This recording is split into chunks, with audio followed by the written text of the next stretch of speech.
ഓം കർപ്പണ്യദോഷോപഗതസ്വഭാവകപൃച്ഛാമത്താം ധർമ്മസുമൂഢതേതക യശ്രേയസ്യാനശ്ചിതം രോഗിതന്മേ ശിഷ്യസ്യഹം ശാതിമാം താം പ്രപന്നം. ഓം നമോ ഭഗവതേ വാസുദേവായ. നമോ ഭഗവതേ വാസുദേവായ. ഓം ശ്രീകൃഷ്ണായ പരബ്രഹ്മണേ നമഃ. എല്ലാ സജ്ജനങ്ങൾക്കും ഗുരുവായൂരപ്പൻ്റെ നാമത്തെ സാഷ്ടാംഗ പ്രണാമം. ഇന്ന് ഗീതയിലെ 9-ാം അധ്യായം രാജവിദ്യ രാജഗുഹ്യയോഗം ആണ് ചിന്തിക്കേണ്ടത്.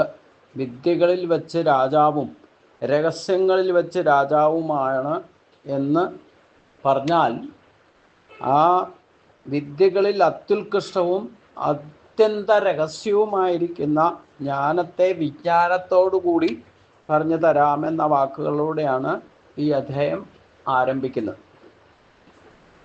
എങ്ങനെയാണ് വേദേഷു യജ്ഞേഷു തപസ്സു ചൈവ ദാനേഷു പുണ്യഫലം പ്രതിഷ്ഠം അത്യേതി സർവമിതം വിദിത്വ യോഗീ പരം സ്ഥാനം ഉപൈതി ചാദ്യം എന്ന് പറഞ്ഞു.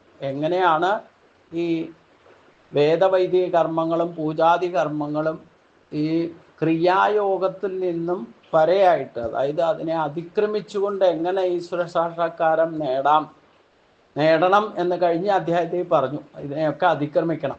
നമ്മൾ ഈ ക്രിയായോഗം ചെയ്തുകൊണ്ടിരിക്കുന്ന പഞ്ചദ്രവ്യങ്ങളെ കൊണ്ട് പൂജ കഴിക്കുന്നതും വേദവൈദിക മാർഗങ്ങളിലൂടെ യാഗങ്ങളും യജ്ഞങ്ങളും ചെയ്യുന്നതും ഒക്കെ അതൊക്കെ തുടക്കക്കാർക്ക് ആവശ്യമുള്ളൂ എന്നാണ് ഭഗവാൻ പറയുന്നത്.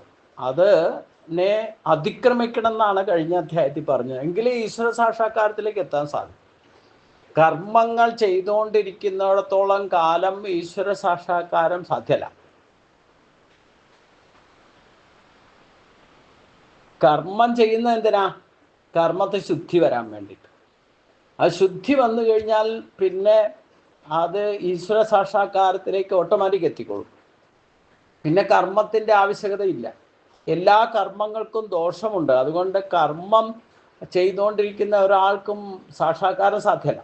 എന്ന് പറഞ്ഞാൽ ഈശ്വരപ്രാപ്തിയിലേക്ക് എത്താൻ സാധ്യമല്ല. സർവതന്മാൻ പരിത്യജ എന്ന് പറഞ്ഞതിൻ്റെ കാര്യം അതാണ്. അപ്പം നമ്മൾ ചെയ്യാനുള്ളതൊക്കെ ചെയ്തു തീർന്ന ആക്കെ ഉപേക്ഷിച്ചേക്കണം. പിന്നെ ശരീരം കർമ്മം ചെയ്യാൻ ആ ശരീരം അതും ആവശ്യമില്ല. അപ്പോൾ അതിനുള്ള വിദ്യയാണ് വിദ്യകളിൽ രാജാവ് എന്ന് പറയുന്നത്. അതായത് എങ്ങനെയാണ് കർമ്മം ചെയ്ത് കർമ്മശുദ്ധി വരുത്തിയിട്ട് ഭഗവാനിലേക്ക് പ്രാപ്യമാകണം, പരമപദപ്രാപ്തിയിലേക്ക് എത്താൻ വേണ്ടിയിട്ട് എന്താണോ യഥാർത്ഥ വിദ്യ, സത്യശുദ്ധ ബുദ്ധി ഉറയ്ക്കാൻ എന്താണോ വേണ്ടത് ആ അറിവാണ് വിദ്യകൾ രാജാവെന്ന് പറയുന്നത്. അതിൻ്റെ രഹസ്യമാണ്, അത്യന്ത രഹസ്യമാണ് രാജഗുഹ്യയോഗം. അതായത് രഹസ്യങ്ങളുടെ രാജാവ്. രഹസ്യം എന്ന് പറഞ്ഞാൽ അതാരോടും പറയാൻ പാടില്ലാത്തത് അല്ല, മനസ്സിലാക്കാൻ ബുദ്ധിമുട്ടുള്ളത്. അതിനാണ് രഹസ്യം എന്ന് പറയാ. നമ്മൾ രഹസ്യം കോൺഫിഡൻഷ്യൽ എന്ന് പറയുമ്പം ആരോടും പറയാൻ പാടില്ലാത്ത, ആരെ അറിയിക്കാൻ പാടില്ലാത്തതെന്ന്. ആർക്കും അറിയാൻ പാടില്ലാത്തതാണ്. എന്നാൽ അത് അറിയാൻ ശ്രമിച്ചാൽ മനസ്സിലാക്കാനും വിഷമമാണ്.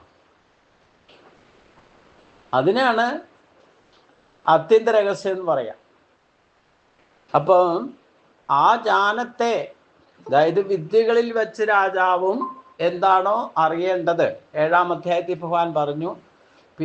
എന്തറിഞ്ഞാൽ പിന്നെ അറിയാനായിട്ടൊന്നും അവശേഷിക്കുന്നില്ലയോ ആ വിദ്യ വിജ്ഞാനത്തോടു കൂടി ഞാൻ പറഞ്ഞു തരാമെന്ന് പറഞ്ഞു. ആ ജ്ഞാനത്തെ വിജ്ഞാനത്തോടു കൂടി എങ്ങനെ പ്രായോഗിക തലത്തിൽ എത്തിക്കാം എന്ന ആണ് ജ്ഞാനവിജ്ഞാന യോഗം 7-ാം അധ്യായത്തിൽ പറഞ്ഞത്. അതൊന്നോടെ ഇവിടെ സ്പഷ്ടമാക്കുക, ഉറപ്പിക്കുക ചെയ്യുന്നത്. എന്തറിഞ്ഞാൽ പിന്നെ ഒന്നും അറിയേണ്ടതില്ല. അത് അറിയാൻ എളുപ്പമാണ്, ആ ധർമ്മത്തെ ആചരിക്കാൻ എളുപ്പമാണ്. അത് ആചരിച്ചാൽ സുഖത്തെ ലഭിക്കുന്നതാണ്. മനുഷ്യൻ ഈ നെട്ടോട്ടോ കൂടുന്നത് എന്തിനാ? സുഖത്തിന് വേണ്ടിയിട്ട്. ശാശ്വതമായ സുഖം തേടിയാണ് നടക്കുന്നത്. പക്ഷെ ശാശ്വതമായ സുഖം ആർക്കും കിട്ടുന്നില്ല. കാരണം ഈ ഭൗതിക വസ്തുക്കളിൽ, ഇന്ദ്രിയ ഭോഗസുഖങ്ങളിൽ രമിക്കുന്നവർക്കൊന്നും ശാശ്വതമായ സുഖം വിധിച്ചിട്ടേയില്ല. ഒരിക്കലും ഒരേപോലെ സുഖവും അനുഭവിച്ചുകൊണ്ടിരിക്കാൻ പറ്റില്ല. പ്രത്യേകിച്ചും ഭൗതിക സുഖങ്ങളുടെ ഈ ശരീരം കൊണ്ട് നമുക്ക് കിട്ടാവുന്ന സുഖഭോഗങ്ങളൊക്കെ ഒക്കെ നശിക്കുന്നതാണ്, ദുഃഖത്തെ ഉണ്ടാക്കുന്നതാണ്. തൽക്കാലത്തേക്ക് അത് അനുഭവിക്കാം, ആസ്വദിക്കാമെന്ന് മാത്രമേ ഉള്ളൂ. എന്നാൽ ഇതെല്ലാം പോകുമ്പോൾ കൊണ്ടുപോകാൻ പറ്റുമോ? അതുമില്ല. നമ്മളായിട്ടൊന്നും കൊണ്ടുവന്നിട്ടുമില്ല, കൊണ്ടുപോകാനും പറ്റില്ല. ഈ ശരീരം വരെ കൊണ്ടുപോകാൻ പറ്റില്ല, പിന്നെയല്ലേ ശരീരത്തിന് പ്രാപ്തമായ വസ്തുക്കൾ കൊണ്ടുപോകാം. അപ്പം അതുകൊണ്ട് ഈശ്വരപ്രാപ്തിയിലേക്ക് എത്തുക എന്നുള്ളത് ആ മനുഷ്യജന്മത്തിൻ്റെ ആ അനേക ഘട്ടങ്ങളൊക്കെ 84 ലക്ഷം തരം ജീവജാലങ്ങളൊക്കെ ആയിട്ട് ജനിച്ച് മനുഷ്യജന്മത്തിലാണ് ഈശ്വരപ്രാപ്തിക്കുള്ള അർഹതയുള്ളത്. അർഹത എങ്ങനെ യോഗ്യതയാക്കാമെന്നാണ് ഭഗവാൻ പറഞ്ഞു തരുന്നത്. അത് അതിന് ഭക്തിയോഗം തന്നെ നിവൃത്തിയുള്ളൂ. ആ ഭക്തിയോഗം തന്നെ എന്താ പറഞ്ഞേ, അനുഭവ ഭക്തി ഉണ്ടാകണം, അനുഭവത്തിലൂടെ ഭക്തിയാകണം. അപ്പോഴേ അത് യഥാർത്ഥത്തിൽ പ്രകർഷണ ഭക്തിയാവും. ഇല്ലെങ്കിൽ പ്രകടന ഭക്തിയാവുള്ളൂ. അതിൽ നിന്ന് പ്രകടന ഭക്തിയിൽ നിന്ന് പ്രേയസേ ഉണ്ടാവുള്ളൂ. അപ്പോൾ ശാശ്വതമായ സുഖം ലഭിക്കുകയില്ല. അഥവാ തൽക്കാലത്തേക്ക് ഇന്ദ്രിയഭോഗ സുഖവും തൽക്കാലം സമാധാനം തോന്നിയാലും അത് അധികം താമസിയാതെ നഷ്ടപ്പെടുകയും ചെയ്യും. അപ്പോൾ അതുകൊണ്ട് ആ പ്രായോഗിക തലത്തിൽ അത്യന്ത രഹസ്യം എന്ന് പറയുന്നത് എന്താ? എങ്ങനെയാണ് നമുക്ക് പ്രായോഗിക തലത്തിൽ ശാശ്വതമായ സുഖം അനുഭവിക്കാൻ സാധിക്കുക? അതിനുള്ള രഹസ്യമാണ് അത്യന്ത രഹസ്യം എന്ന് പറയുന്നത്. അതിന് വിദ്യ പഠിച്ചാലും, അതായത് ജ്ഞാനത്തെ ലഭിച്ചാലും, അത് പ്രായോഗിക തലത്തിൽ എത്തിക്കുന്നവർക്ക് മാത്രമാണ് ഈ രഹസ്യം മനസ്സിലാവുക. അല്ലാതെ ഒരിക്കലും ഞാനിപ്പോൾ പുസ്തകത്തിൽ എഴുതിയേക്കണം പറഞ്ഞു തന്നാലൊന്നും ഒരു കാര്യമില്ല. ഉപരിപ്ലവമായിട്ട് നിങ്ങൾ കേൾക്കുന്നു മാത്രമേ ഉള്ളൂ. അത് പ്രായോഗിക തലത്തിൽ എത്തിച്ച് ഈ പറയുന്ന കാര്യങ്ങൾ അനുഭവത്തിലേക്ക് എത്തിക്കാത്തടത്തുള്ള കാലം അതിൻ്റെ രഹസ്യം നിങ്ങൾക്ക് മനസ്സിലാവില്ല. അതുകൊണ്ടാണ് ഞാൻ പറഞ്ഞത്, ഈശ്വരനെ വിശ്വസിക്കാനുള്ളതല്ല, അനുഭവിച്ചറിയാനുള്ളതാണ്. അനുഭവിച്ചറിയുമ്പോഴേ ഈ രഹസ്യം പുറത്തു വരൂ. അത് അനുഭവിക്കുന്നവർക്കേ പറയാൻ പറ്റും. അനുഭവിക്കേ അതെന്താണെന്ന് അറിയാൻ സാധിക്കും.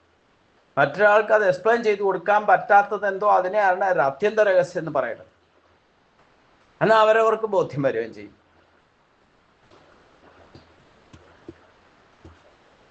ഇപ്പം നമുക്കൊരു ശരീരത്തിന് എവിടെയെങ്കിലും വേദന വന്നാൽ എത്രയൊക്കെ എനിക്ക് ഇന്ന സ്ഥലത്ത് വേദന എന്ന് ഡോക്ടറെ അടുത്ത് പറഞ്ഞാലും വേണ്ടില്ല, മറ്റുള്ളവരോട് പറഞ്ഞാലും വേണ്ടില്ല, ആ വേദന എവിടെ, എപ്രകാരം, എത്രമാത്രം ക്വാളിറ്റി, ക്വാണ്ടിറ്റി, എത്രമാത്രം തീവ്രമാണോ അല്ലയോ എന്നുള്ളത് അനുഭവിക്കുന്ന ആൾക്കല്ലേ പറയാൻ പറ്റൂ.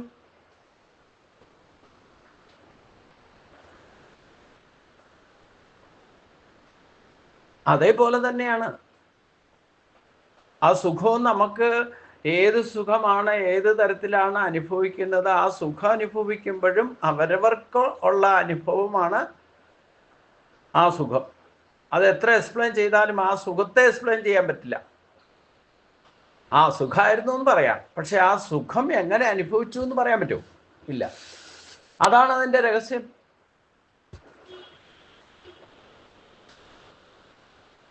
അതുകൊണ്ട് ഈശ്വര സാക്ഷാത്കാരം രഹസ്യമായിട്ട് വെക്കണം എന്ന് പറയുന്നത് വെക്കാനേ പറ്റൂ, മറ്റൊരാളെ ബോധ്യപ്പെടുത്തി കൊടുക്കാൻ പറ്റില്ല. എന്നാൽ പിന്നെ എളുപ്പമല്ലായിരുന്നോ? ബോധ്യം കൊടുക്കാൻ സാധിച്ചെങ്കിൽ ഒരാൾക്കുണ്ടാകുന്ന അനുഭവം മറ്റൊരാൾക്കും കൂടെ അനുഭവയോഗ്യമാക്കുന്ന വിധത്തിൽ പറഞ്ഞു കൊടുക്കാൻ സാധിച്ചാൽ അത് മതിയല്ലോ. പക്ഷേ എത്ര എൻ്റെ അനുഭവം വിശദീകരിച്ചാലും നിങ്ങൾക്ക് അനുഭവം ഉണ്ടാകുമ്പോഴേ സാക്ഷാത്കാരെന്ന് പറയാൻ പറ്റും. അതാണ് മനുഷ്യായ പ്രതിബോധിത എന്ന് പറഞ്ഞു. ഓരോ ഇൻഡിവിജ്വലിനെയും പ്രതിബോധിപ്പിക്കാനാണ് ഭഗവാൻ ഗീത പറഞ്ഞിരിക്കുന്നത്. അപ്പോൾ ഗീത കേട്ടിട്ട് അത് അത്യന്ത രഹസ്യമാണ്, അത് വിദ്യകളിൽ പരമവിദ്യയാണ്. വിദ്യാമേ പരമവിദ്യ ബ്രഹ്മരൂപന സംശയ എന്ന് പറഞ്ഞു. എല്ലാ വിദ്യകളിൽ വെച്ച് ഏറ്റവും ശ്രേഷ്ഠമായ വിദ്യ ഏതാന്ന് ചോദിച്ചു കഴിഞ്ഞാൽ ഗീതാശാസ്ത്രം തന്നെയാണ്. ബാക്കി ഉപനിഷത്തും വേദം ഒന്നും നിങ്ങൾ പഠിക്കാൻ പോകണ്ട. ഇതിൻ്റെയൊക്കെ അന്തസത്തയാണ് ഭഗവാൻ ഗീതയിൽ പറഞ്ഞിരിക്കുന്നത്. അപ്പം അതുകൊണ്ട് ഭഗവാൻ തന്നെയാണ് തുടക്കം മുതൽ പറയുന്നത്. ഇതിൽ മുഴുവൻ ഭഗവാന്റെ ശബ്ദം കേൾക്കാൻ പറ്റും. അത് അത്യന്ത രഹസ്യമായതുകൊണ്ട് അർജുനൻ പോലും സംശയമൊന്നും ചോദിക്കുന്നില്ല. അപ്പോൾ അതുകൊണ്ട് ഭഗവാൻ പറയാൻ തുടങ്ങിയത് ഇത് ശ്രീ ഭഗവാൻ വാച ഇതം തുതേ ഗുഹ്യതമം പ്രവശ്യാമ്യ അനസൂയവേ ജ്ഞാനം വിജ്ഞാനസഹിതം യജ്ഞാത്വാ മോക്ഷസ്യ അശുഭാത്. ശ്രീ ഭഗവാൻ പറഞ്ഞു, എന്താ പറഞ്ഞത്? യജ്ഞാത്വ അശുഭാത്, യാതൊന്നിനെ അറിഞ്ഞിട്ട് അശുഭത്തിൽ മോക്ഷസേ, അശുഭത്തിൽ നിന്ന് മുക്തനാകുമോ. യജ്ഞാത്വ അശുഭാത് എന്ന് പറഞ്ഞാൽ യാതൊന്നിനെ അറിഞ്ഞിട്ട് അശുഭത്തിൽ നിന്ന് നീ മുക്തനാകുമോ. മോക്ഷസേ, മുക്തനാകുക. ഇതം ഗുഹ്യതമം ജ്ഞാനം തൂ, അത്യന്തം രഹസ്യമായിരിക്കുന്ന ഈ ജ്ഞാനത്തെ ആകട്ടെ വിജ്ഞാനസഹിതം, വിജ്ഞാനസഹിതമായിക്കൊണ്ട് അനസൂയവേ, അസൂയ ഇല്ലാത്തവനായിരിക്കുന്ന നിനക്ക് പ്രവശ്യാമി, ഞാൻ പറഞ്ഞു തരാം. അപ്പൊ ഏതെങ്കിലും വിഷയത്തിൽ ലേശം അസൂയ ഉണ്ടെങ്കിൽ ഇത് കേൾക്കാൻ, ഇതറിയാൻ യോഗ്യതയില്ല എന്നർത്ഥം. യാതൊന്നിനെ അറിഞ്ഞാലാണോ നീ അശുഭത്തിൽ നിന്ന്, സംസാര ദുഃഖങ്ങളിൽ നിന്ന് മുക്തനാകുന്നത്, ആ ജ്ഞാനത്തെ വിജ്ഞാനസഹിതമായി അസൂയാരഹിതനായ നിനക്ക് ഞാൻ പറഞ്ഞു തരാം.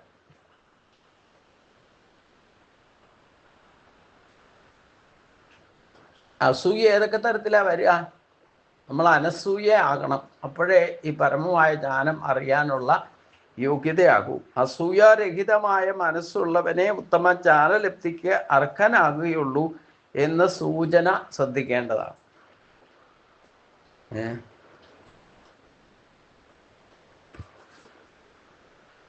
എനിക്കുണ്ടായ അനുഭവം പറഞ്ഞു കഴിഞ്ഞാൽ ഈ പ്രയോഗം തെറ്റാന്ന് പറയും. കാരണം എനിക്കൊരിക്കൽ ഒരാളോട് അസൂയ തോന്നിയതാണ് എന്നെ ഗീതാകാരനാക്കി മാറ്റിയത്.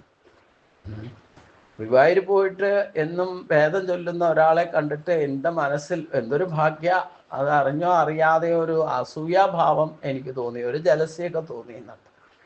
പക്ഷേ പിന്നീട് വർഷങ്ങൾക്ക് ശേഷം, ഉടനെയൊന്നുമല്ല, വർഷങ്ങൾക്ക് ശേഷം അതേപോലെ ഗുരുവായൂർ ഒരു കർമ്മം ചെയ്യുന്ന ആളായിട്ട് മാറി. അത് സ്ഥിരമായിട്ട് 2 പ്രോഗ്രാം ഇപ്പോഴും ചെയ്തുകൊണ്ടിരിക്കുന്നുണ്ട്. അപ്പം നമ്മളെ കാണുമ്പോൾ മറ്റുള്ളവർക്ക് അസൂയ തോന്നുന്ന അവസ്ഥയിലേക്ക് ഉയർത്തി എന്നർത്ഥം. അപ്പം അസൂയ ചില കാര്യങ്ങൾക്ക് നല്ലതാണെന്നാണ് എൻ്റെ അഭിപ്രായം.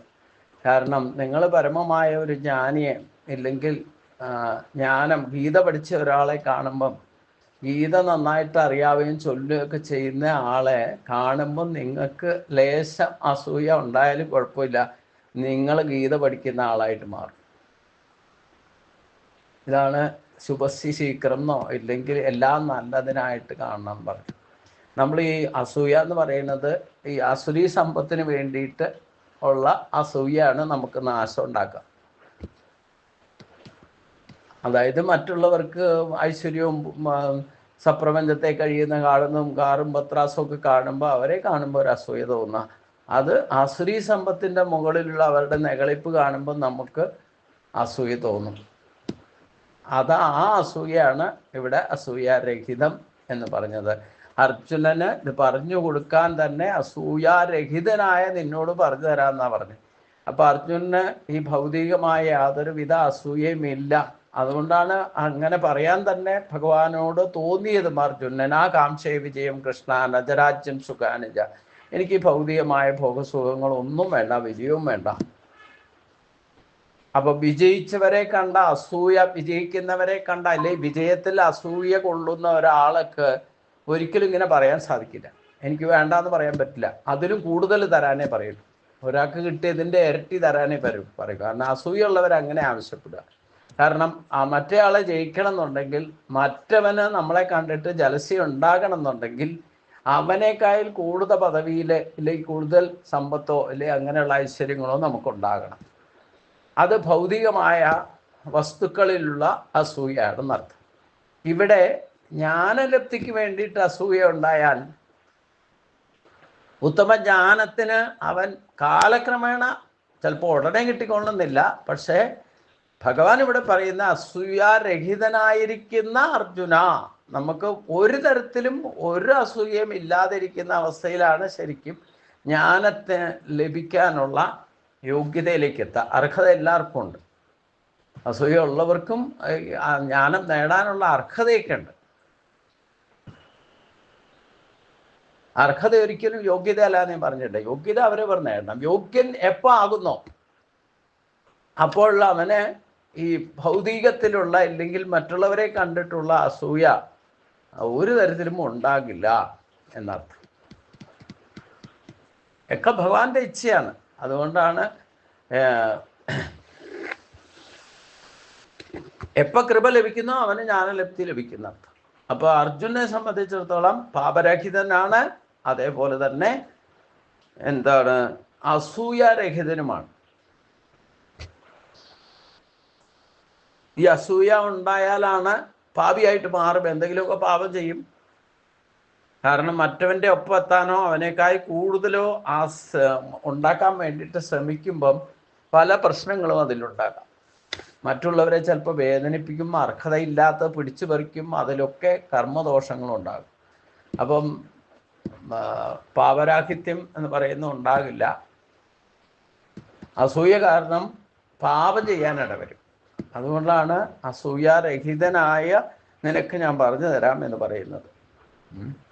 അതുകൊണ്ട് ഈ വിദ്യയുടെ പ്രത്യേകത എന്താണെന്നാണ് അടുത്ത ശ്ലോകത്തിൽ പറയുന്നത്. രാജവിദ്യ രാജഗുഹ്യം പവിത്രം ഇതുമുത്തമം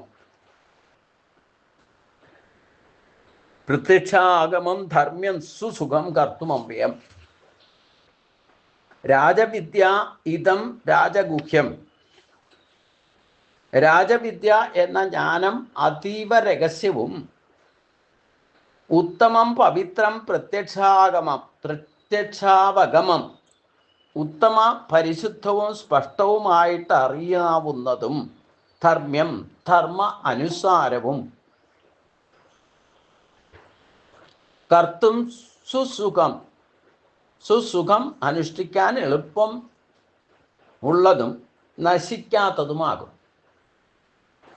അതായത് ഇത് വിദ്യകളിൽ വെച്ച് ശ്രേഷ്ഠമായതിനാൽ രാജവിദ്യയായ ഈ ജ്ഞാനം അത്യന്ത രഹസ്യവുമാണ്, പരിശുദ്ധമാണ്, സ്പഷ്ടമാണ്, അറിയാവുന്നതും സ്പഷ്ടമായി അറിയുക എന്ന് പറഞ്ഞാൽ സ്പഷ്ടമായിട്ട് ആർക്കും മനസ്സിലാക്കാവുന്നതാണ്. ധർമ്മ അനുസാരമായിട്ടുള്ളതും അനുഷ്ഠിക്കാൻ സുഖമുള്ളതും. ധർമ്മം അനുസരിക്കണം എന്നുള്ളവർക്ക് ധർമ്മക്ഷേത്രം ഉപയോഗിച്ചുകൊണ്ട് അത് അനുസരിക്കാനും സുഖമുള്ളതാണ്. ഇനി നശിക്കാത്ത ഫലമുള്ളതുമാണ്. ഇതിൽ നിന്ന് കിട്ടുന്നത് നശിക്കാത്ത ഫലം എന്ന് പറഞ്ഞാൽ എന്താ? പ്രേയസല്ല, ശ്രേയസ്സായിരിക്കും. ഒരിക്കലും നശിക്കാത്തത് എന്തോ അതിനെയാണ് ശ്രേയസ് എന്ന് പറയും. അപ്പം അതുകൊണ്ട് വിദ്യകളിൽ വെച്ച് ശ്രേഷ്ഠമായതിനാൽ രാജവിദ്യയായിരിക്കുന്ന ഈ ജ്ഞാനം അത്യന്ത രഹസ്യമാണ്, പരിശുദ്ധമാണ്, സ്പഷ്ടമാണ്. അത് സ്പഷ്ടമായതുകൊണ്ട് ആർക്കും അറിയാനും എളുപ്പമാണ്, അഥവാ മനസ്സിലാക്കാനും എളുപ്പമാണ്. അതേപോലെ ധർമ്മം അനുസാരമായിട്ടുള്ളതാണ്. അതായത് എന്താണ് ധർമ്മം എന്നോ എന്താണ് ധർമ്മത്തിൻ്റെ നിർവചനം അന്വേഷിച്ച് നടക്കുമൊന്നും വേണ്ട.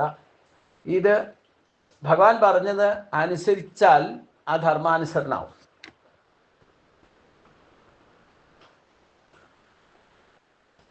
അനുഷ്ഠിക്കാൻ സുഖമുള്ളതാണ്, ചെയ്യാനൊരു ബുദ്ധിമുട്ട് ക്ലേശമൊന്നുമില്ല, അനായാസന ചെയ്യാൻ സാധിക്കും.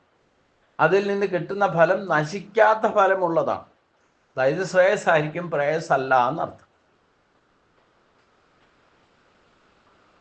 അപ്പോൾ വിദ്യകളിൽ വെച്ച് ഏറ്റവും ശ്രേഷ്ഠമാണ് പരമാവിദ്യ ബ്രഹ്മരൂപന സംശയ എന്നൊക്കെ പറഞ്ഞത് ഓർത്തിരിക്കണം.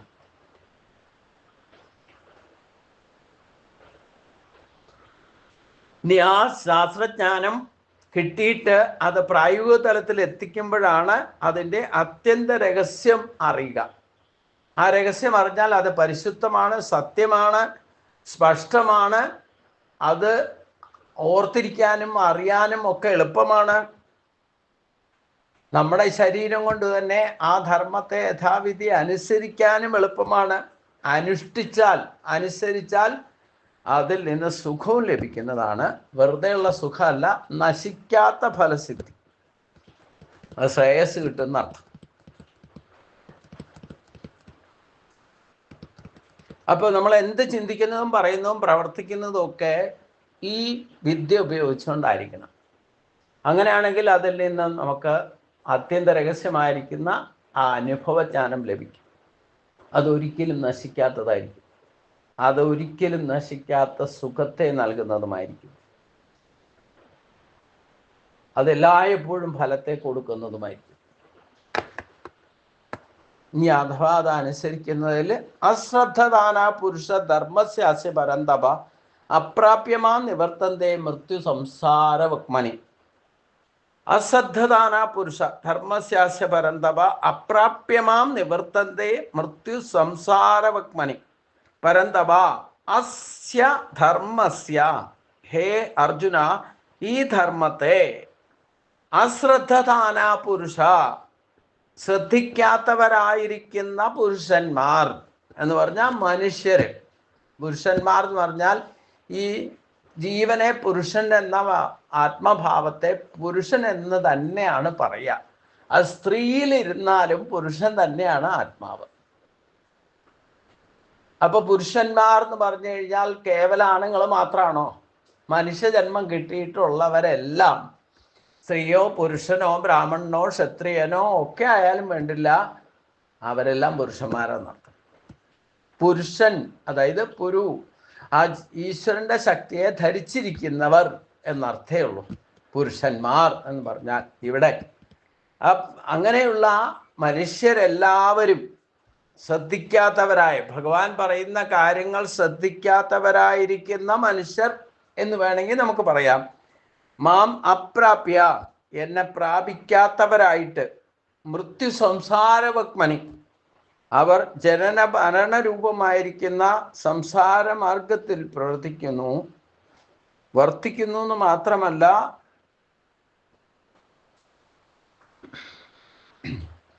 അവർക്ക് ഈ സംസാരത്തിൽ നിന്ന് മോചനം ലഭിക്കുന്നില്ലെന്ന് തന്നെ. എന്തുകൊണ്ട്? ഈ ധർമ്മമാർഗത്തെ ആരും ശ്രദ്ധിക്കാതെയാണ് എല്ലാവരും ജീവിക്കുന്നത്. ഭക്തി ഉള്ളവർക്ക് പോലും ഭഗവാൻ പറഞ്ഞ ധർമ്മമാർഗത്തെ ശ്രദ്ധയില്ല. നമ്മളെപ്പോലെയുള്ള പഠിച്ചാലും ശ്രദ്ധയില്ല എന്ന് പറഞ്ഞാൽ എങ്ങനെയാ?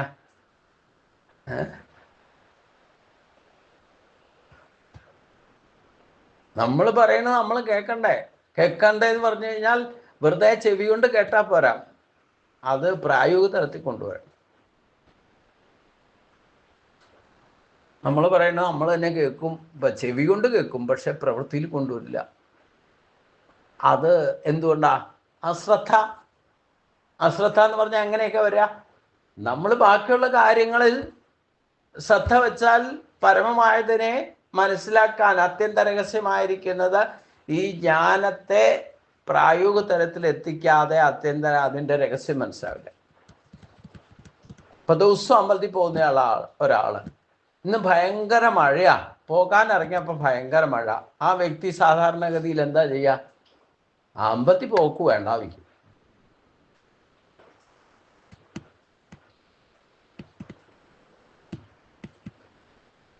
ഇവിടെയാണ് നമുക്ക് എന്തിനെയാണോ ശ്രദ്ധിക്കേണ്ടത്, എന്താണ് ധർമ്മം, അത് എന്ത് കൺസിക്വൻസീസ് ഉണ്ടായാലും അത് അനുഷ്ഠിക്കുന്നതാണ് ശ്രദ്ധ. അത് ശ്രദ്ധയോടെ ചെയ്യാൻ സാധിക്കണം. എന്ത് മഴ വന്നാലും വെയിൽ വന്നാലും ദിവസവും ചെയ്യുന്ന കാര്യം ചെയ്യണം എന്നർത്ഥം. കാലാവസ്ഥ ഇങ്ങനെ വന്നു പോയിക്കൊണ്ടിരിക്കും, അതിൽ നമ്മുടെ ശ്രദ്ധ മാറ്റാൻ പറ്റില്ല. മാറ്റിയാൽ നിങ്ങൾക്ക് പരമമായത് അറിയാൻ പറ്റില്ല. അപ്പൊ ഞാൻ രാവിലെ അമ്പലത്തിൽ പോകാൻ നോക്കും, ഭയങ്കര മഴയാണ്. ആ കോടയെടുത്തിട്ട് ഞാൻ പോയി വന്നു. അവിടെ ഒരു പ്രദേശത്ത് ആരുമില്ല, ശാന്തിക്കാർ വരെ മാറി നിൽക്കും. ഈ മഴ കഴിയട്ടെ, അഭിഷേകം കഴിക്കാനോ അല്ലേ മറ്റു വിളക്ക് വയ്ക്കാനോ എന്തെങ്കിലും പോകണമെങ്കിൽ മാറി നിൽക്കും. ഇതാണ് ശ്രദ്ധയില്ലായ്മ എന്ന് പറയുന്നത്. എന്തിനെയാണോ പരമമായത് അറിയാൻ ശ്രമിക്കുന്നത്, അറിയാൻ വേണ്ടിയിട്ട് അനുഭവിച്ചറിയണമെങ്കിൽ എന്ത് ക്ലേശവും സഹിക്കാൻ തയ്യാറാണ്.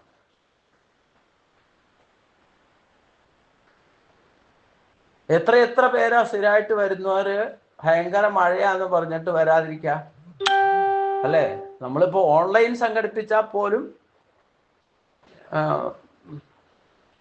ഇന്ന് ഭയങ്കര ഡിസ്റ്റൻസാ, കറണ്ട് ഇല്ല, എന്തെങ്കിലുമൊക്കെ കാരണം പറഞ്ഞിട്ട് സ്ലിപ്പാവും അല്ലേ? എന്നാ യോഗമുള്ളവരോ ഈ ശ്രദ്ധയെ പരമമായതാണെന്ന് മനസ്സിലാക്കി നിങ്ങൾ അത് എനിക്ക് സാധിക്കണം എന്ന് നിശ്ചയിച്ചാൽ അത് തന്നെ ശ്രദ്ധയാണ്. പിന്നെ അതിനെന്ത് പ്രതിസന്ധി ഉണ്ടെങ്കിലും അതൊക്കെ നിങ്ങൾക്കതൊക്കെ കവച്ചു വെച്ചിട്ട് അത് അനുഭവിക്കാൻ സാധിക്കും. യാതൊരു സംശയമില്ല. അതാണ് ഡെഡിക്കേഷൻ എന്ന് പറയുന്നത്. നിങ്ങൾ ലക്ഷ്യം തീരുമാനിച്ചാൽ മതി. എന്ത് പ്രതിസന്ധി, പ്രതിബന്ധങ്ങൾ ഉണ്ടായാലും അതൊക്കെ അനായാസം തരണം ചെയ്യും. നിങ്ങളല്ല അത് തരണം ചെയ്യിക്കുന്നത് ഭഗവാനാണ്. ഞാനിവിടെ വന്നിരുന്നിട്ട് ഒരുപാട് കാര്യങ്ങൾ എനിക്ക് അതിനാണ് അനുഭവം എന്ന് പറയണത്.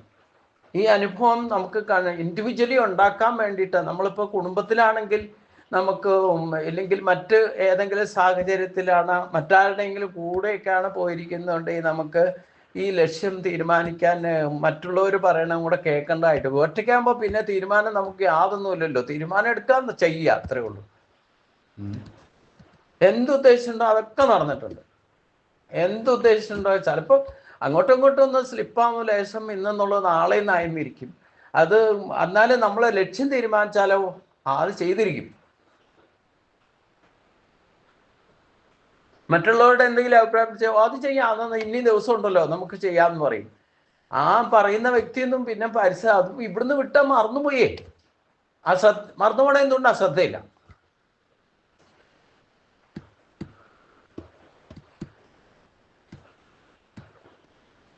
നിസ്സാര കാര്യങ്ങൾ വരെ. ഞാനിപ്പോൾ 20ാമത്തെ സപ്താഹ 100ാമത്തെ സപ്താഹമാണ്. അപ്പോൾ കംപ്ലീറ്റ് ഒന്ന് ഡെക്കറേറ്റ് ചെയ്യണമെന്നൊക്കെ വിചാരിച്ചു. ഞാൻ നിസ്സാര കാര്യം പറയാം. അപ്പം ഇവിടെ വന്ന് ഞാനിവിടെ വരുന്നവരെ ബ്രാഹ്മണരെയൊക്കെ ബ്രഹ്മചാരികളെന്നാണ് പറയാം. അപ്പം ബ്രഹ്മചാരി വന്നപ്പം ഒരാൾ വന്നപ്പോൾ ഞാനിങ്ങനെ പറഞ്ഞു ഒന്ന് ഡെക്കറേറ്റ് ചെയ്യണം. അതിനെന്താ, നമുക്കെല്ലാം മേടിച്ചോണ്ട് വരാം. 20ാം വേണ്ടു എന്ന് പറഞ്ഞു. 20ാം 20ാം 7 ദിവസം സപ്താഹമാണ്. ഓരോ ദിവസമെങ്കിലും കുറേശ്ശെ എന്തെങ്കിലും മാറ്റം വരുത്തി കാണിക്കണം. അപ്പോൾ ചെയ്യാം, നമുക്ക് സംഘടിപ്പിക്കാം വേണ്ടതൊക്കെ എന്ന് പറഞ്ഞു. അത് പറഞ്ഞിട്ട് പിന്നെ 2 ദിവസമായി 3 ദിവസമായി. ഇന്നലെ തുടങ്ങേണ്ടതാ. ഇന്നലെ വൈകുന്നേരമൊക്കെ ഒരുക്കണ്ടേ, വൃത്തിയാക്കിയിട്ട് ഒക്കെ അടിച്ചു തുടച്ച് വൃത്തിയാക്കി. ഇന്നലെ രാത്രി കൊണ്ട് കുറച്ചെങ്കിലും ഡെക്കറേറ്റ് ചെയ്യണം. അപ്പോൾ അതിന് സാധനങ്ങൾ, അല്ലെങ്കിൽ ആ ഡെക്കറേറ്റ് ചെയ്യാനുള്ള മാലയോ അല്ലെങ്കിൽ അങ്ങനെയുള്ള വർണ്ണക്കടലാസുകളോ എന്തെങ്കിലും വാങ്ങണ്ടേ, സംഘടിപ്പിക്കണ്ടേ. ഞാനിതൊന്നും നോക്കിയില്ല. ഇന്നലെ എടപ്പാൾ പോയി, അത് കുറേ കടയിൽ തരേണ്ടി വന്നു ഇങ്ങനെയുള്ള കാര്യങ്ങൾ. എന്നിട്ട് കിട്ടി, സാധനം കൊണ്ടുവന്നു. ഇന്നലെ രാത്രി ഒരുക്കൽ നടത്തി. എന്നിട്ട് ആ തൃപ്തി വന്നില്ല. മനസ്സിലായില്ലേ? നമ്മൾ ശ്രദ്ധയോടെ ചെയ്യുന്നതെന്നുണ്ടെങ്കിലും നമ്മളൊരു കാര്യം ചെയ്യുമ്പോൾ നമുക്കൊരു സംതൃപ്തി വരണമല്ലോ. ആ സംതൃപ്തി വരാത്തത് കൊണ്ട് പിന്നെ വെളുപ്പിന് 2:30 ആയപ്പോൾ എഴുന്നേറ്റു. ഐഡിയ പുതിയതായിട്ട് തോന്നി. പിന്നെ ഈ ചെയ്തതൊക്കെ രണ്ടാമത് റിപ്പീറ്റ് ചെയ്തു. ഇപ്പം ശരിക്കും ഭംഗിയാക്കി. എന്നിട്ട് കുളിച്ചുള്ളൂ. 3 മണി കഴിഞ്ഞിട്ട് കുളിച്ചു. പക്ഷെ അത് ഫോം ചെയ്തിട്ടാണ് സാധനം കിട്ടുകയും ചെയ്തു. അത് വേണ്ട വിധത്തിൽ ഉപയോഗിച്ചു. നമുക്കിപ്പോൾ എല്ലാ കാര്യത്തിലും ഐഡിയ ഓരോന്ന് ചെയ്ത് അതാണ് അനുഭവം. നമ്മൾ ശ്രദ്ധയോടെ ചെയ്താലും ഏതാ കൂടുതൽ നന്നാകുക എന്നറിയുന്നുണ്ടെങ്കിൽ ചെയ്യുമ്പോഴേ അറിയുള്ളൂ. അപ്പം ചെയ്യുമ്പം അതങ്ങനെയല്ല, ഇങ്ങനെയാണ് ചെയ്യേണ്ടത്, അത് കുറച്ചുകൂടെ നന്നാകും എന്നുള്ള ഐഡിയ ഒക്കെ വരേണ്ടത് നമുക്ക് ഈ ശ്രദ്ധ ഉണ്ടാവുമ്പോഴാണ്. ഇപ്പം രാത്രി കിടക്കുമ്പോഴും അത് തന്നെ ചിന്തിച്ചു, ഇത് ഇങ്ങനെയൊക്കെ അല്ലെ കുറച്ചുകൂടെ നന്നാക്കാൻ പറ്റില്ലേ. അപ്പം നമുക്ക് സംതൃപ്തി വന്നൂല. അപ്പം ആ ശ്രദ്ധ പിടിച്ചു നിർത്തിക്കൊണ്ട് അരമണിക്കൂർ കൊണ്ട് അത് റീസെറ്റ് ചെയ്തു.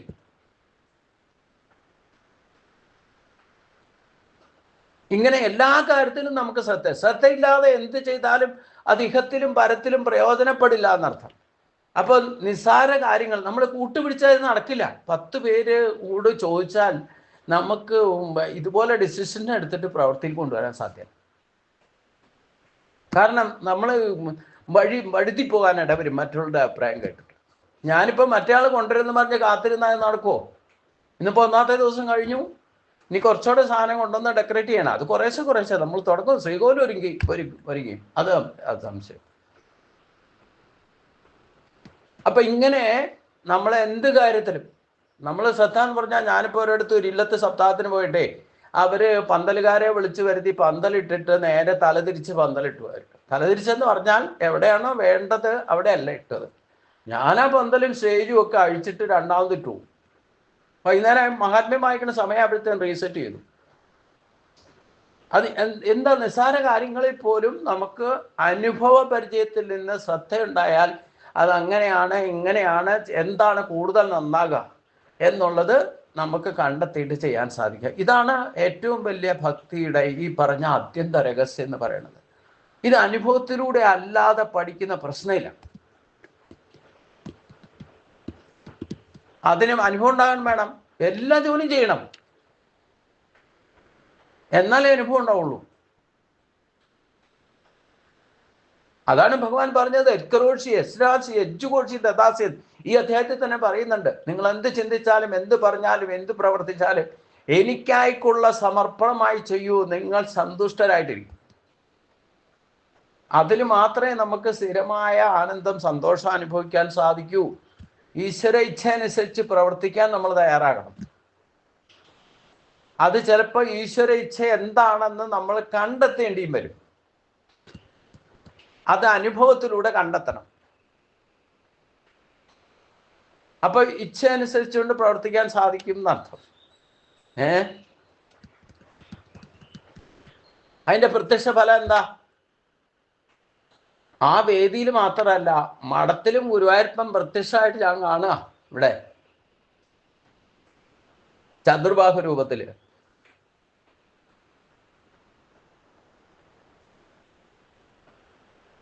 അങ്ങോട്ട് മാറിയാലും ഇങ്ങോട്ട് മാറിയാലും ആളിവിടെ നിൽക്കണ്ടെന്ന് എനിക്ക് തോന്നുക.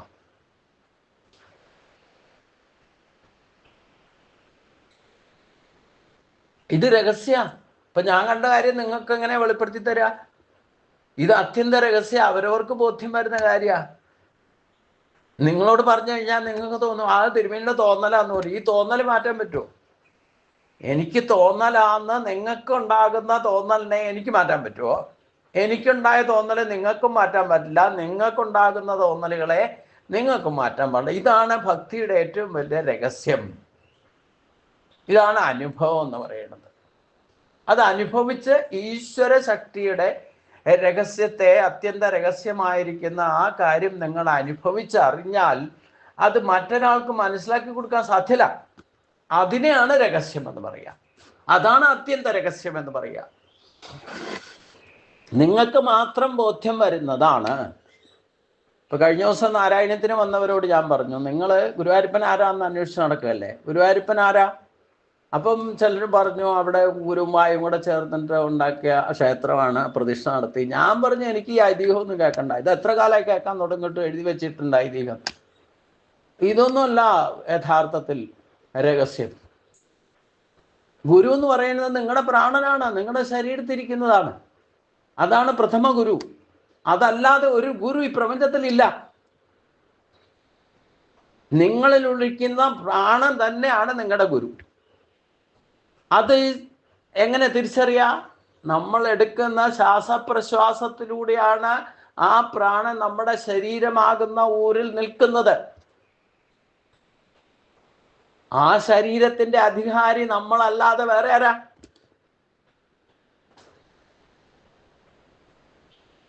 അപ്പൊ നിർവചിച്ച് മനസ്സിലാക്കുള്ളൂ ഗുരുവായൂരപ്പൻ ആരാ. നമ്മൾ ഓരോരുത്തരും തന്നെയാണ് ഗുരുവായൂരപ്പൻ.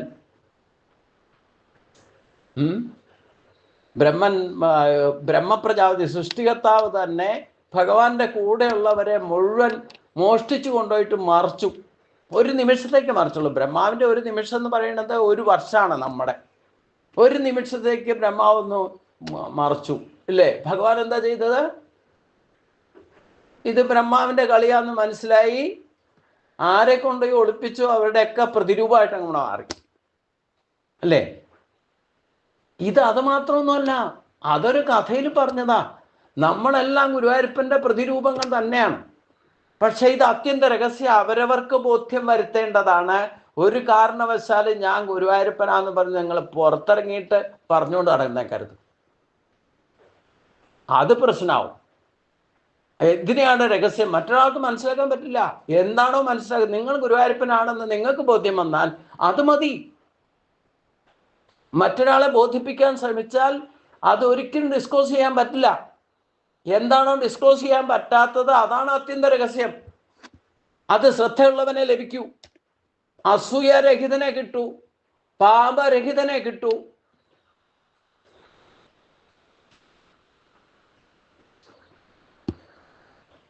അപ്പൊ ഭഗവാൻ ഈ പറയുന്ന കാര്യങ്ങൾ ഈ ജ്ഞാനത്തെ വളരെ ശ്രദ്ധയോടെ മനസ്സിലാക്കണം എന്ന് മാത്രമല്ല, അത് പ്രായോഗിക തലത്തിൽ എത്തിക്കണം. അപ്പോഴേ അത് യഥാർത്ഥത്തിൽ അത്യന്ത രഹസ്യം നിങ്ങൾക്ക് മനസ്സിലാവൂ. അപ്പൊ എന്ത് വേണം? ഒന്ന്, ഭഗവാൻ പറയുന്നത് ശ്രദ്ധയോടെ കേൾക്കണം.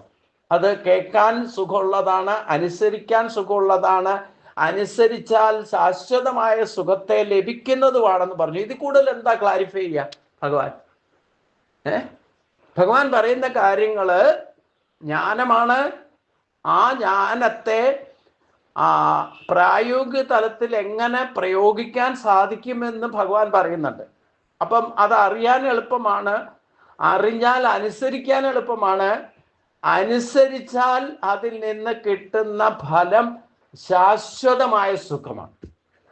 നമ്മൾ ഇതിനല്ലേ ഈ ക്ഷേത്രങ്ങളും ഈ തീർത്ഥാടനവും ഓടി നടക്കുന്നതൊക്കെ? ഈ ശാശ്വതമായ സുഖം കിട്ടുന്നുള്ള പ്രതീക്ഷയല്ലേ? എന്തുകൊണ്ട് നമുക്ക് കിട്ടുന്നില്ല? നമ്മൾ ഈ ചെയ്യുന്നതിലൊന്നും ശ്രദ്ധയില്ല. ആ ശ്രദ്ധ ഉണ്ടാകണതിന് ഇത് വേണം. ഭഗവാൻ പറയുന്നത് ആദ്യം ശ്രദ്ധയോടെ കേൾക്കണം. അല്പമെങ്കിലും കേട്ടു, ശ്രദ്ധയോടെ കേൾക്കൂ, എന്നിട്ട് അല്പമെങ്കിലും അനുസരിക്കൂ. അതിൻ്റെ സുഖം കിട്ടിയാൽ പിന്നെ നിങ്ങൾ ബാക്കിയും ചെയ്യാൻ തുടങ്ങും. അങ്ങനെ എന്തെങ്കിലും കുറച്ച് സുഖം കിട്ടിയിട്ടാണല്ലോ നിങ്ങൾ ഈ കലശലായ മഴയും കറണ്ട് ഇല്ലാത്തതും പഴയ പല വിധത്തിൽ ഡിസ്റ്റർബൻസ് ഉണ്ടായിട്ടും എനിക്കടക്കം വേറൊരു സ്ഥലത്ത് പോകണം എന്നുള്ള ചിന്ത കിടക്കുന്നുണ്ട്. എന്നാലും വേണ്ടില്ല, ആദ്യം ഇത് ചെയ്തിട്ടേ ബാക്കിയുള്ളത് ചെയ്യൂന്ന് ദൃഢനിശ്ചയം ചെയ്യാൻ തോന്നിയത് എന്തുകൊണ്ടാ? നമുക്കിതിലാ ശ്രദ്ധ, അറിഞ്ഞോ അറിയാതെയോ. നിങ്ങൾക്ക് എന്തിലാണോ ശ്രദ്ധയുള്ളത് അത് സാധിക്കാൻ വേണ്ടിയിട്ട് നിങ്ങൾ ബാക്കിയുള്ളത് ഉപേക്ഷിക്കും, യാതൊരു സംശയമില്ല. എന്ത് പ്രശ്നം വന്നാലും ബാക്കിയുള്ളത് വിടും. അപ്പൊ ഈ ഭൗതിക സുഖഭോഗങ്ങളും അനുഭവിക്കേണ്ട, അത് ഉപേക്ഷിക്കണമെന്ന് ഭഗവാൻ ഒരിടത്തും പറഞ്ഞിട്ടില്ല. എവിടെ പറഞ്ഞേക്കണത്? അത് തുടരുത്, ഇത് തുടരുത്, അങ്ങോട്ട് പോകരുത്, ഇങ്ങോട്ട് പോകരുത്, എന്നെ പ്രാപിക്കാൻ സാധിക്കില്ല എന്ന് എവിടെയെങ്കിലും ഭഗവാൻ പറഞ്ഞിട്ടുണ്ടോ? ഇല്ല. ഭഗവാൻ ഇതൊക്കെ നിങ്ങൾ അനായാസേന ആസ്വദിക്കൂ എന്നാ പറഞ്ഞത്. അത് ആസ്വദിക്കണമെങ്കിലും വേണം ശ്രദ്ധ. നിങ്ങളുടെ ശ്രദ്ധ എന്താണെന്ന് എനിക്ക് നന്നായിട്ട് അറിയാം. രാവിലെ ബ്രേക്ക്ഫാസ്റ്റ് കഴിക്കുമ്പോൾ ഇനി നാളെ എന്താ ബ്രേക്ക്ഫാസ്റ്റ് എന്ന് ചിന്തിക്കാൻ പോയാൽ ഇപ്പൊ കഴിക്കുന്ന ബ്രേക്ക്ഫാസ്റ്റിന്റെ ആസ്വാദനം നിങ്ങൾക്ക് എങ്ങനെയാ കിട്ടുക? ഈ നിമിഷത്തിനും പ്രാധാന്യം കൊടുക്കൂ. എന്താണോ നമ്മൾ ചെയ്യുന്നത് അത് സന്തോഷത്തോടു കൂടി ചെയ്യൂ, അതിനെ അനുഭവിച്ചറിയൂ. അതിനുള്ള ശ്രദ്ധ വേണം. ഈ നിമിഷത്തിന് പ്രാധാന്യം. അപ്പുറത്തും ഇപ്പുറത്തും ചിന്ത പോയാൽ നിങ്ങളുടെ ശ്രദ്ധ ഈ നിമിഷത്തിൽ പോവും, അത് നഷ്ടമാക്കുകയും ചെയ്യും. അങ്ങനെ ഒരു 99% ആൾക്കാരുടെയും ഈ സുഖം അനുഭവിക്കാൻ പറ്റാത്തത്. എന്ത് ചെയ്താലും ഭഗവാൻ നാ ശോചിതും അർഹസി എന്നാ പറഞ്ഞേക്കണം. നിങ്ങൾക്ക് ദുഃഖിക്കേണ്ട കാര്യമൊന്നുമില്ല. ദുഃഖിക്കാൻ വേണ്ടിയിട്ട് ഞാൻ ഒന്നും സൃഷ്ടിച്ചിട്ടുമില്ല. ദുഃഖവും ഞാൻ സൃഷ്ടിച്ചിട്ടില്ല. അതുകൊണ്ടാണ് ഭഗവാൻ പറഞ്ഞത് നിങ്ങൾക്ക് ദുഃഖിക്കാൻ അവകാശമില്ല എന്ന് പറഞ്ഞു. എന്തുകൊണ്ടാണ് പിന്നെ നമ്മൾ ദുഃഖം ഈ ആരിപ്പിടിച്ച് നടക്കണത്? നമുക്ക് ശ്രദ്ധയില്ലാത്തതുകൊണ്ട്.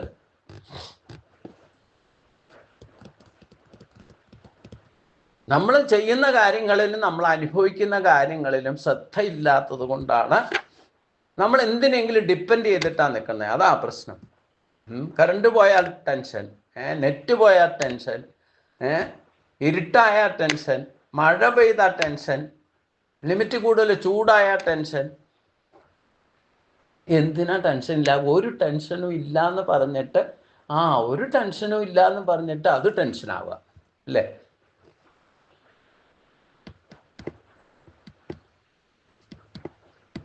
ഇവിടെ വരുന്നവർ പറയും ഈ ഭയങ്കര ഇരാഞ്ചേരി മഴയത്ത് തിരുമേനി എങ്ങനെ ഒറ്റയ്ക്ക് കഴിയണേ?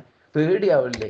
ഇന്നാരോ ഫേസ്ബുക്കിൽ ഒരു വീട് ഫോട്ടോ എടുത്തിട്ടിട്ടുണ്ട്, ഇവിടെ ആർക്കെങ്കിലും ധൈര്യമായിട്ട് ഒറ്റയ്ക്ക് വന്ന് താമസിക്കാൻ പറ്റുമെന്ന്. ഈ മഠത്തിൻ്റെ സെയിം കോപ്പിയാ ബിൽഡിങ്, പഴയ ഒരു ബിൽഡിങ്ങാ. എന്നിട്ട് ആരോ കമൻറ്റ് ചെയ്തിരിക്കുകയാണ്, ഈ ആർക്കെങ്കിലും ധൈര്യമുണ്ടോ ഈ ബിൽഡിങ്ങിൽ ഒറ്റയ്ക്ക് വന്ന് 4 വശം കാടാണ്, ഒരു പഴയ ഓടിട്ട വീടാണ്. ശരിക്കും ഇപ്പം ഞാനിരിക്കുന്ന ഈ മഠത്തിൻ്റെ ആസിറ്റീസ് കോപ്പിയാ, സെയിം കോപ്പി. 4 വശം കാടുണ്ടെന്നേ ഉള്ളൂ. ഇവിടെ കാടൊക്കെ ഞാൻ വെട്ടിത്തെളിച്ചുകൊണ്ട് അതൊന്നുമില്ല. 4 വശം വെള്ളം പോകും. ഇപ്പം ഇന്നത്തെ ഒരു 20 രാവിലെ ആ സഹസ്രനാമം ജപിച്ച് കഴിഞ്ഞ് എന്താ പറയണേ, ഗീത തുടങ്ങിയതിന് ശേഷം മഴയൊന്ന് ശാന്തമായത്. അപ്പം ഏകദേശം ഒരു 25 മിനിറ്റ് ഭയങ്കര മഴ എന്ന് പറഞ്ഞാൽ 4 വശം വെള്ളം. ഞാൻ കുറച്ച് തറയൊക്കെ പണിയെടുത്ത് തറ ഉയർത്തിരിക്കുന്നതുകൊണ്ട് അത് ജപിക്കുന്ന തറയിലേക്കോ ശിവയിലേക്കോ അങ്ങോട്ട് വെള്ളം കയറില്ല, ബാക്കി എല്ലായിടത്തും വെള്ളം. അപ്പം അത് കണ്ടിട്ടാണ് വെച്ചത്, തിരുമേനി എങ്ങനെ രാത്രി ഇങ്ങനെ സമാധാനമായിട്ട് കിടന്നു? ഞാൻ പറഞ്ഞു എനിക്ക് പേടിയൊന്നുമില്ല, ധാരകം മുഴുവൻ മുങ്ങിപ്പോയതാണ്, പിന്നെ എന്തിനാ നമ്മൾ പേടിക്കണേ?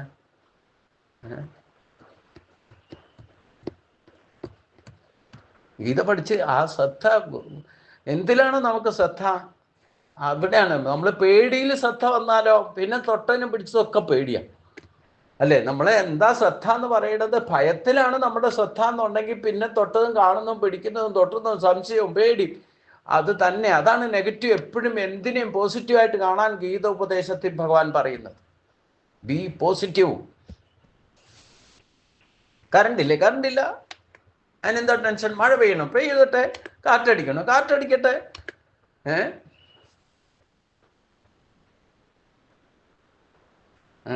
ഇങ്ങനെ ഓരോ കാര്യത്തിലും.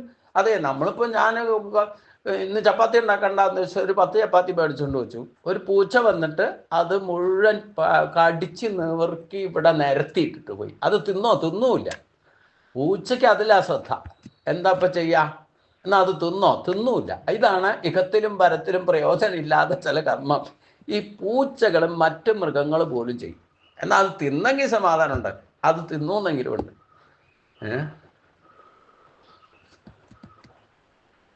കൊതുകെന്ന് പഠിക്കാം. കൊതുകിന്റെ സ്വഭാവം അതാ, അത് കടിക്കട്ടെ. കൊതുക് കടിച്ചാലും അതിനെ കടിക്കാതിരുന്നാലും ഒരു കൊതുകിന്റെ ആയുസ് എത്ര? നിങ്ങൾ കൊന്നാലും കൊന്നില്ലേ, ഒരു കൊതുകിന്റെ ആയുസ് എത്ര? 7 ദിവസമുള്ളൂ.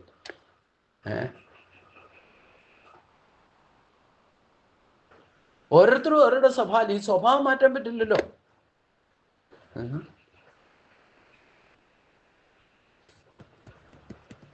ഇപ്പൊ നമ്മൾ മധുരമുള്ള സാധനം എന്തെങ്കിലും വെച്ചാൽ ഉറുമ്പോ എന്തെങ്കിലും പ്രാണി വന്നിട്ട് തിന്നും. അതിന് തിന്നണ്ടേ? അതിനെവിടുന്ന് ആര് മെസ്സേജ് അയച്ചിട്ടാ? ഇങ്ങനെ നമ്മളെല്ലാ കാര്യങ്ങളിലും ഈ പ്രപഞ്ചത്തിൽ നടക്കുന്ന കാര്യങ്ങളെയൊക്കെ ഒന്ന് ശ്രദ്ധയോടുകൂടി ഒന്ന് സാക്ഷിഭാവത്തിൽ വീക്ഷിക്കുക. ഇത് തന്നെ വലിയൊരു നമുക്കൊരു പാഠം പഠിക്കാനുണ്ടാവും. 24 ഗുരുക്കന്മാരൊന്നുമല്ല. നമ്മൾ കാണുന്നതും കേൾക്കുന്നതും അനുഭവിക്കുന്നതും ഈ പ്രകൃതിയിൽ നടക്കുന്ന സകല ചലനങ്ങളെയും നമുക്ക് പഠിക്കാനുണ്ട്. അത് പഠിച്ചാൽ അത് പഠിക്കണമെങ്കിൽ ശ്രദ്ധ വേണമെന്നർത്ഥം. അപ്പം അതുകൊണ്ട് ആ ശ്രദ്ധതാൻ ആ പുരുഷ ധർമ്മസ്യ, നമുക്ക് അണുവിൽ ധർമ്മം കാണാം. ആ ധർമ്മസ്യാസ്യ പരന്തപ എന്ന് പറഞ്ഞാൽ നമുക്ക് ശ്രദ്ധയില്ലെങ്കിൽ ഒരിടത്തും ധർമ്മം കാണില്ല. നമ്മൾ എല്ലായിടത്തും അധർമ്മമാണ്. നിങ്ങൾ സോഷ്യൽ മീഡിയ ഓൺ ചെയ്ത് നോക്കൂ, അവിടെ യുദ്ധം, ഇവിടെ യുദ്ധം, അവിടെ ബോംബിട്ടു, ഇവിടെ ബോംബിട്ടു, പ്ലെയിൻ കാർസായി. ഇതൊക്കെ നമ്മളെന്തിനും ടെൻഷൻ ആവേണ്ടത്? ഇതൊക്കെ ഇങ്ങനെ സംഭവിക്കും.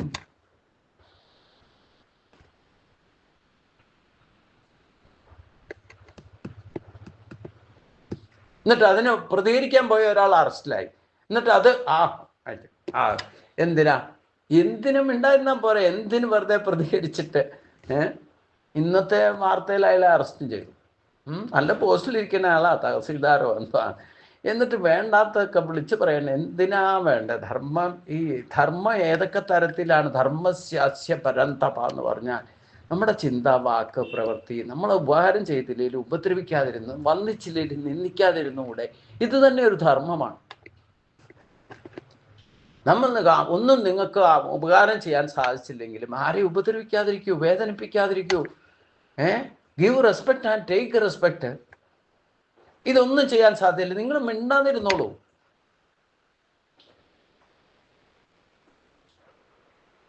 അതും ഒരു ധർമ്മ.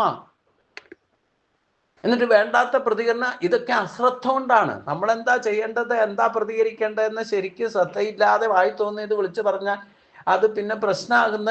അതാണ് കർമ്മത്തിന്റെ ഗതി ഗഹനാണെന്ന് പറഞ്ഞ് ഇദ്ദേഹം പറഞ്ഞപ്പോൾ, ഇല്ലെങ്കിൽ ഇതൊന്നും ഉദ്ദേശിച്ചുകൊണ്ട് അന്ന് ആയിരിക്കല്ലേ പറഞ്ഞത്. പക്ഷെ റിസൾട്ട് വന്നപ്പോൾ എന്താ, ഇപ്പൊ അറസ്റ്റിലായി ആള്. വായി തോന്നിയതും വിളിച്ച് പറയുന്നത് ശ്രദ്ധയില്ലാഞ്ഞിട്ടല്ലേ? നമ്മളെന്താ പറയേണ്ടതെന്നുള്ളതല്ല ബോധം.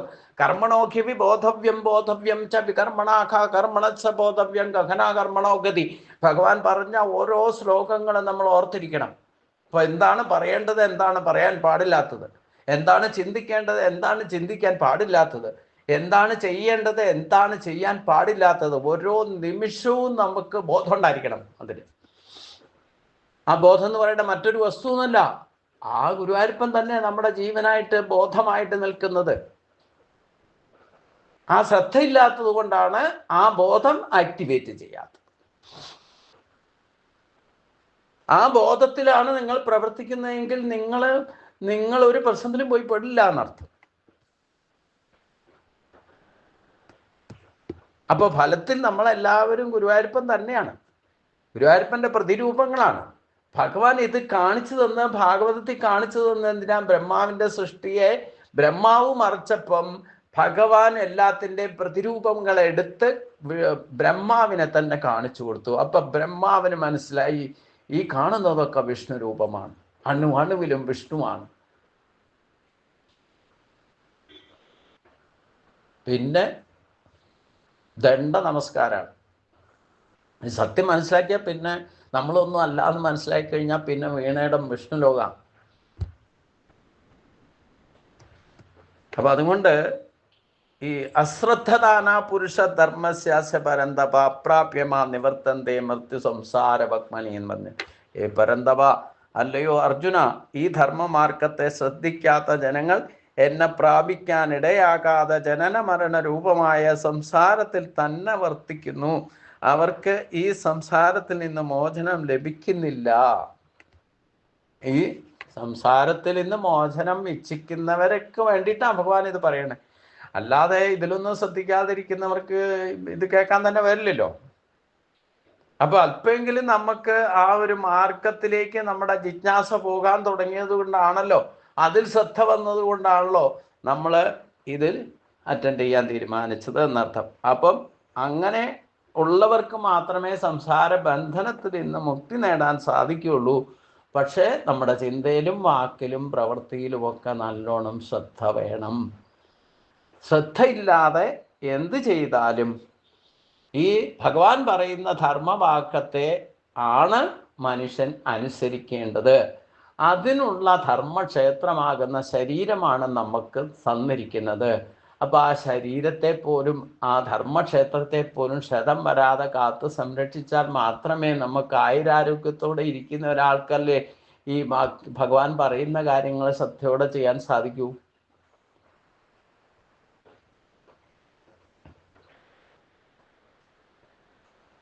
അതാണ് നിത്യനൈമിത്യ കർമ്മത്തിലൂടെ ശരീരത്തെ സംരക്ഷിക്കാൻ ഭഗവാൻ കർമ്മയോഗത്തിൽ ആദ്യം പറഞ്ഞത്. അതില്ലെങ്കിൽ നിത്യനൈമിത്യ കർമ്മത്തിലൂടെ അതിലൊന്നും ലാപ്രവായി കാണിക്കാൻ പാടില്ല, അശ്രദ്ധ കാണിക്കരുത് ശരീരത്തെ സംരക്ഷിക്കുന്നതിൽ എന്ന് ഉറപ്പിച്ച് പറയുക. അതുകൊണ്ട് മയാ തഥമിതം സർവം ജഗത് അവ്യക്തമൂർത്തിന മതസ്ഥാനി സർവഭൂതാനി നാ ചാഖം തേഷു അവസ്ഥിത. അവ്യക്തമൂർത്തിനാമായ വ്യക്തമല്ലാത്ത സ്വരൂപത്തോടു കൂടിയ ഇതം സർവം ജഗത് തഥം, എന്നാൽ ഈ സർവലോകവും വ്യാപിക്കപ്പെട്ടിരിക്കുന്നു. സർവഭൂതാനി മതസ്ഥാനി, സർവഭൂതങ്ങളും എന്നിൽ സ്ഥിതി ചെയ്യുന്നു. എന്നാൽ അഹം ച തേഷു ന അവസ്ഥിത, ഞാനാകട്ടെ അവ സ്ഥിതി ചെയ്യുന്നില്ല. വ്യക്തമല്ലാത്ത സ്വരൂപത്തോടു കൂടിയ, ഇന്ദ്രിയങ്ങൾക്ക് ഗോചരമല്ലാത്ത സ്വരൂപത്തോടു കൂടിയ, എന്നാൽ ഈ ജഗത്താസകലവും വ്യാപിക്കപ്പെട്ടിരിക്കുന്നു. സകല ചരാചരങ്ങളും എന്നിലാണ് ഇരിക്കുന്നത്, എന്നാൽ ഞാൻ അവയിൽ ഇരിക്കുന്നില്ല എന്ന് പറഞ്ഞതിൻ്റെ അർത്ഥം എന്താ? ഭഗവാന്റെ ഉള്ളിലാണ് നമ്മൾ ഇരിക്കുന്നതെന്നുണ്ടെങ്കിൽ പിന്നെ ഭഗവാൻ നമ്മുടെ ഉള്ളിൽ കയറി വേറെ ഇരിക്കേണ്ട ആവശ്യമുണ്ടോ?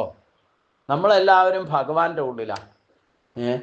പിന്നെ പ്രത്യേകമായിട്ട് സൂര്യൻ ഭഗവാനാണെങ്കിൽ പിന്നെ സൂര്യനകത്ത് ഭഗവാൻ കയറി ഇരിക്കേണ്ട ആവശ്യമുണ്ടോ? സൂര്യൻ തന്നെ ഭഗവാനാണ്. അപ്പം നമ്മളെല്ലാവരും ഗുരുവായൂരപ്പനാണെങ്കിൽ ഗുരുവായൂരപ്പന് പിന്നെ നമ്മുടെ ഉള്ളിൽ കയറി ഇരിക്കേണ്ട ആവശ്യമുണ്ടോ? നമ്മൾ ഗുരുവായൂരപ്പൻ്റെ അകത്തായിരിക്കണേ. ഈ പ്രത്യക്ഷ പ്രപഞ്ചമാകുന്ന ആ പ്രപഞ്ച പ്രാണനാകുന്ന ആകാശതുല്യം നിറഞ്ഞു നിൽക്കുന്ന കോട്ടയ്ക്കകത്ത് നിറഞ്ഞു നിൽക്കുന്ന വായു രൂപേണ അണുവായിട്ട് അതിലൊരു അംശം മാത്രമാണ് നമ്മൾ. ഏകാംശേന സ്ഥിതോ ജഗത് എന്ന് ഭഗവാൻ പറഞ്ഞിട്ടുണ്ട്. അപ്പൊ പിന്നെ ആ ഭഗവാന്റെ അംശമാകുന്ന നമ്മളുടെ ഉള്ളിൽ ഭഗവാൻ കയറിയിരിക്കേണ്ട ആവശ്യമുണ്ടോ? അതുകൊണ്ടാണ് ഭഗവാൻ പറഞ്ഞത് എന്നിലാണ് എല്ലാവരും ഇരിക്കുന്നത്, ഞാൻ ആരിലും ഇരിക്കുന്നില്ല എന്ന് പറഞ്ഞു. നമുക്ക് പെട്ടെന്ന് കൺഫ്യൂഷൻ ആകും, ഭഗവാൻ എന്തുകൊണ്ടാണ് അങ്ങനെ പറഞ്ഞേ?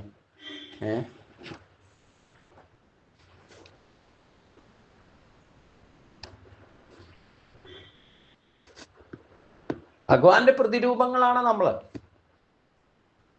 എപ്രകാരം കൃഷ്ണൻ ഗോക്കളെയും ബാലന്മാരെയും ബ്രഹ്മാവ് മറിച്ചതിനെ ഒക്കെ പ്രതിരൂപമാക്കി മാറ്റിയതുപോലെ തന്നെ ഗുരുവായൂരപ്പൻ്റെ തന്നെ പ്രതിരൂപങ്ങളാണ് നമ്മൾ.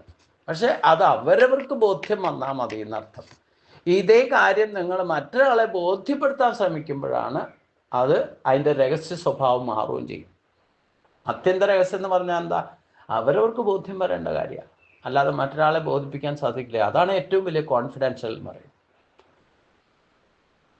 ഒരിക്കലും മറ്റൊരാളെ ബോധ്യപ്പെടുത്തി കൊടുക്കാൻ ശ്രമിക്കാൻ ഒരിക്കലും ബോധ്യപ്പെടുത്തി കൊടുക്കാൻ സാധ്യല്ല. അവർക്ക് ബോധ്യപ്പെടുത്താൻ ശ്രമിച്ചാൽ അവർക്കൊട്ട് ബോധ്യം വരികയില്ല. എന്നാൽ നിങ്ങൾക്ക് അനുഭവത്തിലൂടെ ബോധ്യം വരികയും ചെയ്യും.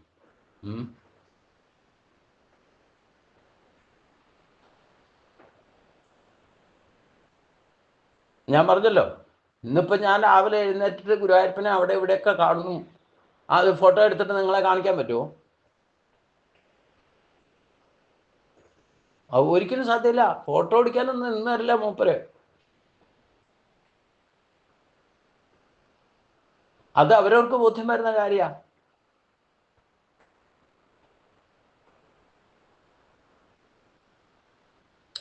അതുകൊണ്ട് സകല ഭൂതങ്ങളും എന്നിൽ സ്ഥിതി ചെയ്യുന്നു എന്നതുകൊണ്ട് സർവചരാചരങ്ങൾക്കും താൻ തന്നെ ആധാരമായി വർത്തിക്കുന്നു എന്ന് വ്യക്തമാക്കുന്നു. എന്നാൽ താൻ അവയിൽ ഇരിക്കുന്നില്ല എന്നതുകൊണ്ട് പരമാത്മാവിൻ്റെ പരിപൂർണമായ നിസ്സംഗതയാണ് വെളിപ്പെടുത്തിയിരിക്കുന്നത്. ഭഗവാനാണ് നമ്മളെ ഉള്ളിൽ ഇരിക്കുന്നതെന്നുള്ള ബോധ്യം നമുക്കാണ് വരേണ്ടത്. ഭഗവാൻ നിസ്സംഗഭാവത്തിലാണ്, ജീവാം അംശമായിട്ട് നമ്മുടെ ഉള്ളിൽ തന്നെ ഇരിക്കുന്നുണ്ട്. അത് മാത്രമാണ് സത്യം. അതാണ് ഈ ശരീരം സത്യമല്ല. അതുണ്ടായിട്ട് നശിക്കുന്നത് സത്യമല്ലല്ലോ. അത് ആസുരി സമ്പത്താണ്. അപ്പൊ ഏകാംശേന സ്ഥിതോ ജഗത്ത് എന്ന് പറഞ്ഞാൽ ഒരേ ഒരു അംശത്തിലാണ് നമ്മളെല്ലാം ഇരിക്കുന്നത്. പിന്നെ പ്രത്യേകമായിട്ടിരിക്കേണ്ട ആവശ്യമില്ലല്ലോ. തന്മയ ഭാവത്തിൽ എത്തിക്കുന്ന അത് മനസ്സിലാക്കിയാൽ തന്നെ ആത്മസാക്ഷാത്കാരായി. അതുകൊണ്ട് നജ മതസ്ഥാനി ഭൂതാനി പശ്യമേ യോഗമൈശ്വര്യം ഭൂതഭിന്നജ ഭൂതസ്ഥോ മമാത്മാ ഭൂതഭാവന.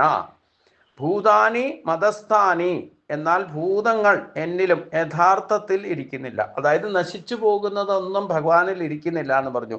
മേ ഐശ്വര്യം യോഗപശ്യ, എൻ്റെ ഈ ഐശ്വര്യമായ യോഗശക്തിയെ കണ്ടാലും.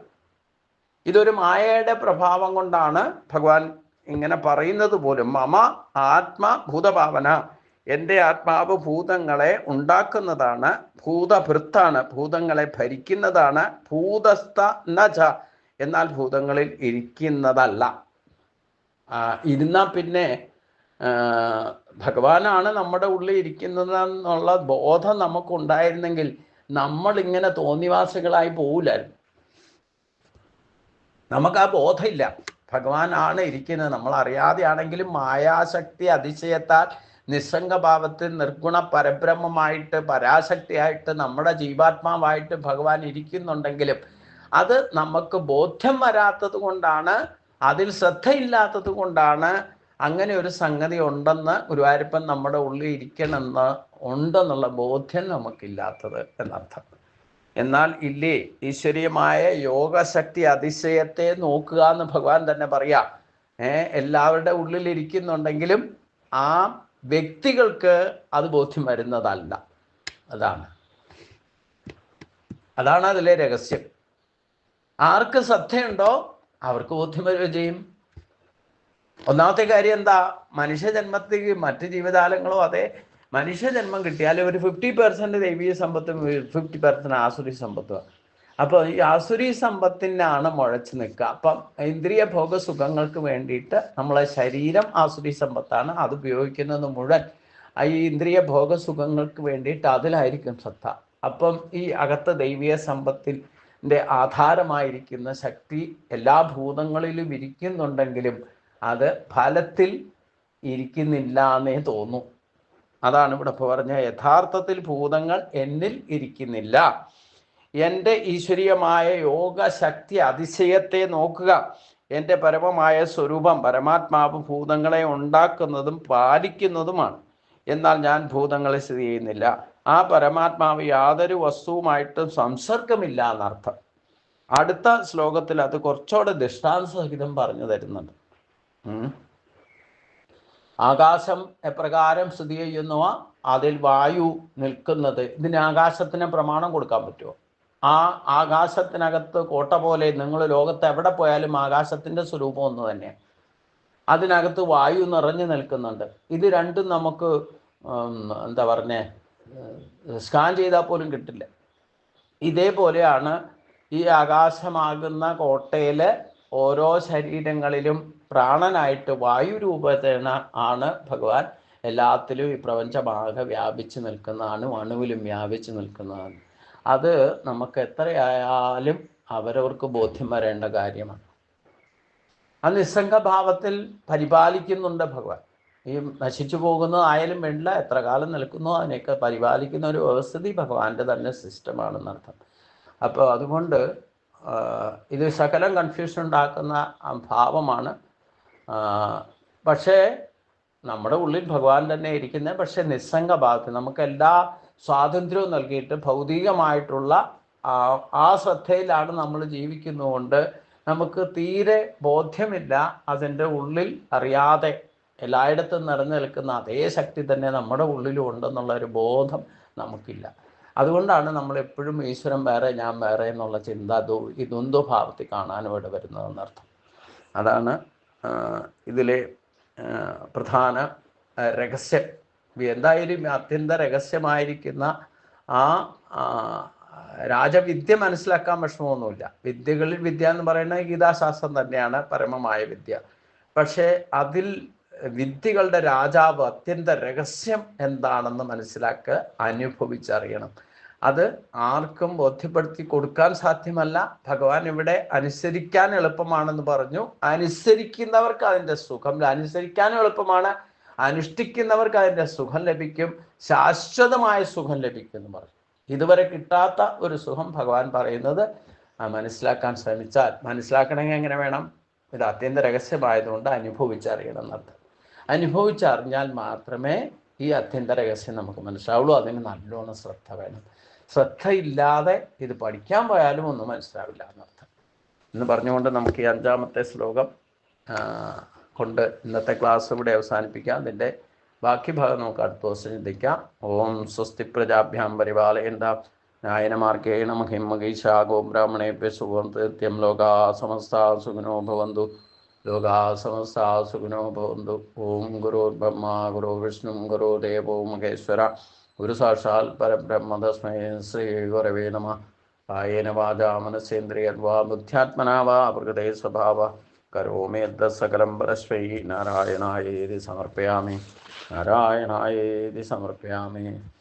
ഓം പീതാംബരം കരവിരാശങ്കുചക്രം കൗമോദകിം സരസ്യം കരുണാസമുദ്രം രാധാസഖായ മധുസുന്ദരമന്ദഹാസം വാതാലയേ സമനിശം മൃതിഭാവയാമി. വാതാലയേ സമനിശം മൃതിഭാവയാമി. നാരായണ നാരായണ നാരായണ നാരായണ നാരായണ നാരായണ നാരായണ നാരായണ നാരായണ നാരായണ നാരായണ നാരായണ നാരായണ. ഗുരുവായൂരപ്പാശരണം. ശ്രീ ഗുരുവായൂരപ്പാശരണം. ഓം ശാന്തി ശാന്തി ശാന്തി.